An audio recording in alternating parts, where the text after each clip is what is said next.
Today we are going to be talking about the basics of yearbook, just how to get started and know the terminology.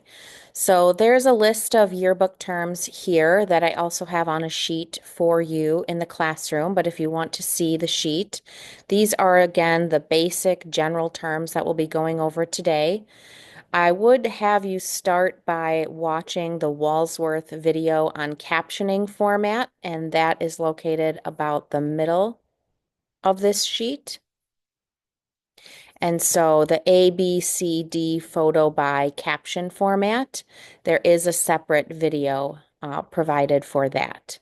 So we're going to go through these terms, possibly not exactly in order, through this slideshow today. As of right now, we use Walsworth Online Design software to design our yearbook. This is accessible anywhere you have an internet connection.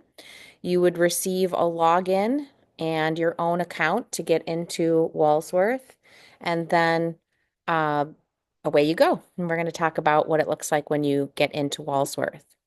This is what's called the yearbook ladder, and so this is every single spread that would be in the yearbook and what page it is on.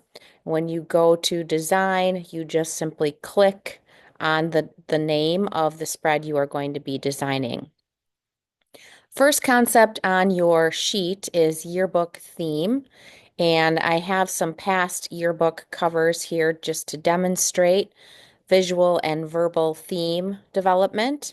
And so if you look at the 2022 yearbook, visually you can see that we have a very bold, big font and the colors of red and white. We have RE as a very bold, thick font, and we have START on its side as a thinner font. Very faintly behind that, you can see, if you had the book in front of you, these are a bunch of RE words, words that start with RE.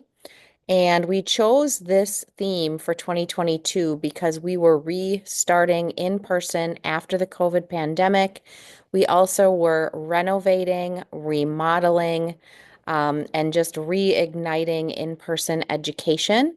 And so ideally, the visual theme or verbal theme will correspond with something that's going on in your school. Doesn't always work that way, but that is, again, in an ideal world.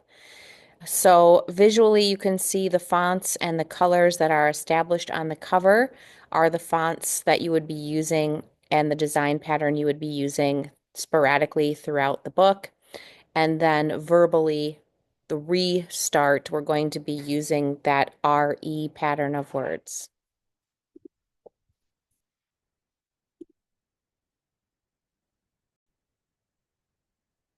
If you look at the book on the right, you'll notice this is the front and back cover, but if you were just looking at the front cover, you have sort of a black H pattern for homestead. Not a lot of people notice that. But then that is created by a strip of photos. And then you'll also notice the verbal "we are here" and the small italicized font with the large thick font and the geolocator tag there. Those are all visual elements that we used throughout the book. Another place to establish your visual and verbal theme is on your end sheets, and your end sheets are the very first pages when you open up your yearbook. A lot of people, this is where they sign people's yearbooks sometimes. We use our end sheets as a table of contents. So you can see this is where our table of contents shows the sections of our book. We have 4 sections starting with spring and then fall, winter, and people.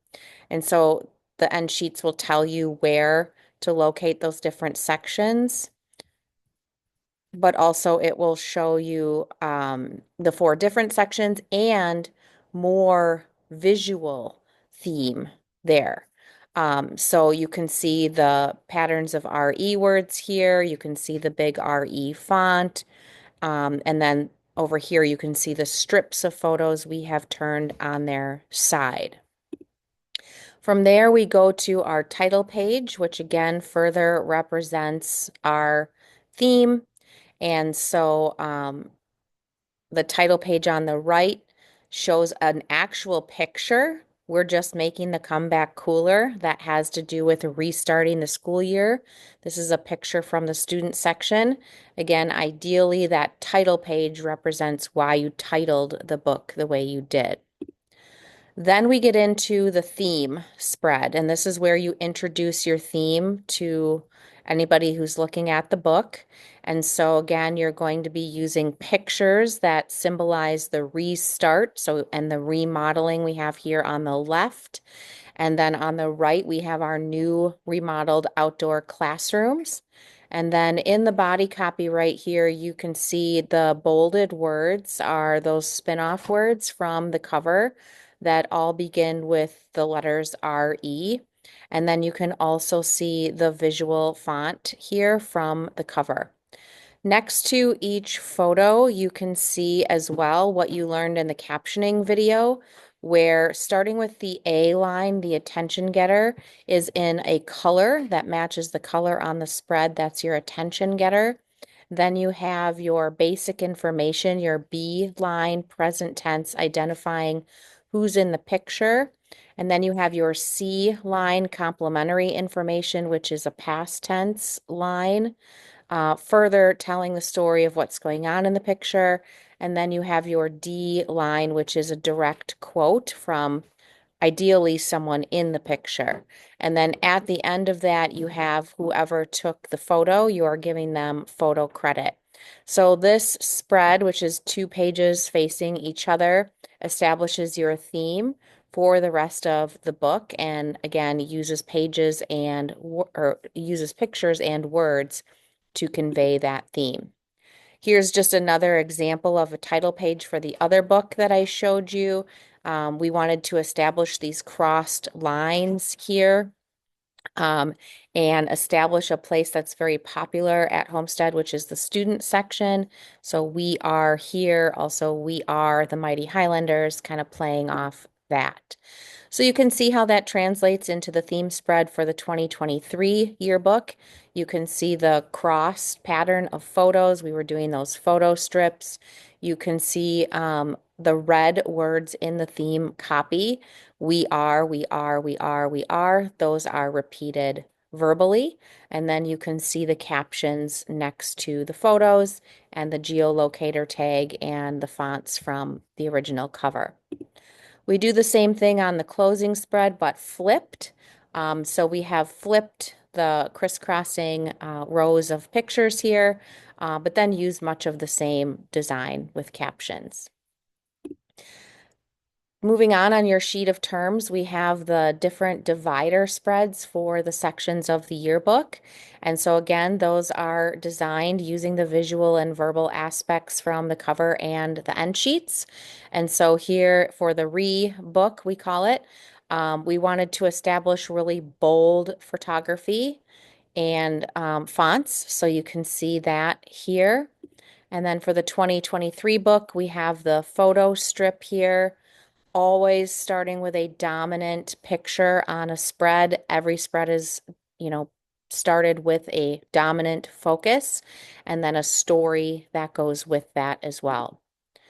Then we have combo spreads in our book, and combo just means a combination of different things that go on at Homestead that are not sports. We've often been criticized for covering sports too heavily in our book, so these combo spreads are our way to feature academics and clubs. So we usually have 3 to 4 areas that we're covering on a combo spread. Here, our dominant image and story has to do with a GEMS event. Then we have a strip of photos on art, and we have a little feature here on Relay for Life. This combo spread, the dominant was about a club shift holding Homestead Talks, which was an event. And then we have just learning together, academic pictures from the classroom. And then this was a soliloquy and art event where we're talking about artists. Also, you can see here that this dominant picture is what we call a cutout photo. We use them often. Cutouts cannot just be floating around on a spread, so you need to ground it by either putting it on we could put it on this colored box, or we need to do what's called bleed it off the spread. So literally there's no white space under him. And I know that that word bleed is on your term sheet as well, so we'll talk about that a little more. You'll notice that these orange boxes or bars bleed off the spread as well, so there's no white space around them. This is another combo spread that shows the gutter, which is a term on your sheet. The gutter is the middle fold of the book. And although this photo goes over the gutter and onto the right page, notice that we never place anything in the gutter like a head or a face or something crucial to the picture. So if you are going to go over the gutter, you have to just be sure what's going over that fold in the book because it'll get folded up when you're opening the book. So here we've got our dominant image. We always start with one dominant package and then we use what's called hierarchy in design. And we design smaller packages after the large package. So you can see on this spread, we have our dominant package here. That takes up the most real estate. Learning Together takes up the second most real estate, and this takes up the third. What should happen then as well is that the headlines should indicate how much real estate that module or that portion takes up on the spread. So your dominant should always have the largest headline, and then your other packages, it should go down from there. So it's kind of like Goldilocks and the Three Bears. You have the biggest font and story and real estate, then you have the mid, then you have the smallest. Okay. So you can kind of see that here as well. This has a bunch of terminology on the spread. We have our dominant image here. We have our story to go with it, our largest headline. We have what's called a subhead, which is a secondary headline that goes under the main headline. We have the byline, which is whoever wrote the story. Then we have the story or the body copy. And then we have the folio, which is your page number and what that page is about. Also on the left, we have what's called an eye line that goes all the way across the spread. You want to make sure that you are designing with that eye line in mind. So you can see here we placed the dominant photo, and then we placed these photos to match up and create this eye line across the page with the dominant photo. You'll also notice here in between the photos is what's called pica spacing, and we want to keep that consistent throughout the book. This is one pica space. You can also leave half a pica space. Then you can see the captions over here, and you want to have a mixture on a spread of individuals, pairs, and groups. And you do want to avoid having people looking off the spread if at all possible. If they are doing that, you want to tuck them to the middle of the spread here. You always design starting in the middle of the spread. So you place the dominant, everything should sandwich up to the dominant. So any white space in a design of a yearbook spread should come on the edges of the spread. So start with a dominant image, sandwich everything to the middle, touching that dominant image with pica spacing. And then again, you have your hierarchy of your largest real estate here, and then a small, what we call a mod or a little infographic. That should be a smaller headline taking up smaller real estate. So a mod is basically alternative story copy on your sheet.